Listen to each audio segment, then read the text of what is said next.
As we read this report, we're reminded of Jim Comey's decision to hold a July 5th press conference and appropriate the charging decision away from the prosecutors. We see Jim Comey drafting an exoneration memo before important witnesses, like the target, were even interviewed. Ironically, this inspector general has been accused of softening or watering down his report, when the reality is it was Jim Comey who softened and watered down his press release announcing no charges against Secretary Clinton. We see Jim Comey and Jim Comey alone deciding which DOJ policies to follow and which to ignore. We see Jim Comey and Jim Comey alone deciding whether there is sufficient evidence to support each and every element of an offense. We see Jim Comey and Jim Comey alone deciding whether to send a letter to Congress in the throes of a looming election. Now, his justification for this is that he did not have confidence in the objectivity of Attorney General Loretta Lynch. Whether it was her asking him to refer to this case as a matter rather than an investigation, or her meeting with Bill Clinton while Hillary Clinton was under investigation, or the matter he has alluded to but claims he cannot discuss publicly, clearly Jim Comey had lost confidence in the DOJ to handle the case in a way worthy of public trust. But that leads us to the one thing we did not see Jim Comey do, which was take any steps to spur the appointment of special counsel in the Hillary Clinton investigation. When he lost confidence in the Trump Justice Department, he memorialized private conversations, he leaked them, and he admitted he did so to spur the appointment of special counsel because he didn't trust the career prosecutors at the Department of Justice. When he lost confidence in the Obama Justice Department, he didn't make special memos. He didn't share them with his law professor friends. He didn't leak the information. He didn't lift a finger to get special prosecutor.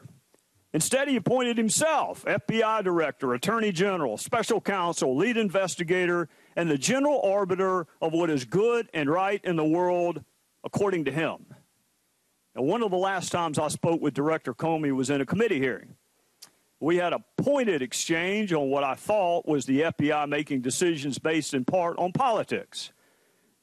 And he, in his typically sanctimonious way, told me that he disagreed. He said the men and women of the FBI do not, quote, give a hoot about politics. Unfortunately, and I use that word intentionally, unfortunately, he was dead wrong. There were agents and attorneys at the FBI who gave a lot more than a hoot about politics. There's Andy McCabe, the former deputy director and acting director of the FBI, an agency which investigates and charges others for making false statements, himself accused of making false statements and showing a lack of candor.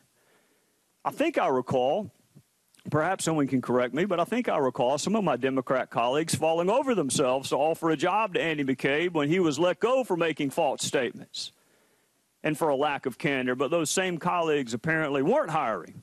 They didn't have any openings when others in a related investigation called Russia were charged with the same offense. There were FBI agents and attorneys who decided to prejudge the outcome of the Hillary Clinton case before the investigation ended. I want you to let that sink in for a second. They prejudged the outcome of the Hillary Clinton investigation before the investigation ended, and these exact same FBI agents and attorneys prejudged the outcome of the Russia investigation before it even began. If prejudging the outcome of an investigation before it ends and prejudging the outcome of an investigation before it begins is not evidence of outcome determinative bias, for the life of me, I don't know what would be. That is textbook bias. It is quite literally the definition of bias, allowing something other than the facts to determine your decision. These agents were calling her president before she was even interviewed. They were calling for the end of the Trump campaign before the investigation even began. They were calling for impeachment simply because he happened to be elected. That is bias. And with all due respect, it's the FBI's job, not mine, to prove that bias can ever be harmless.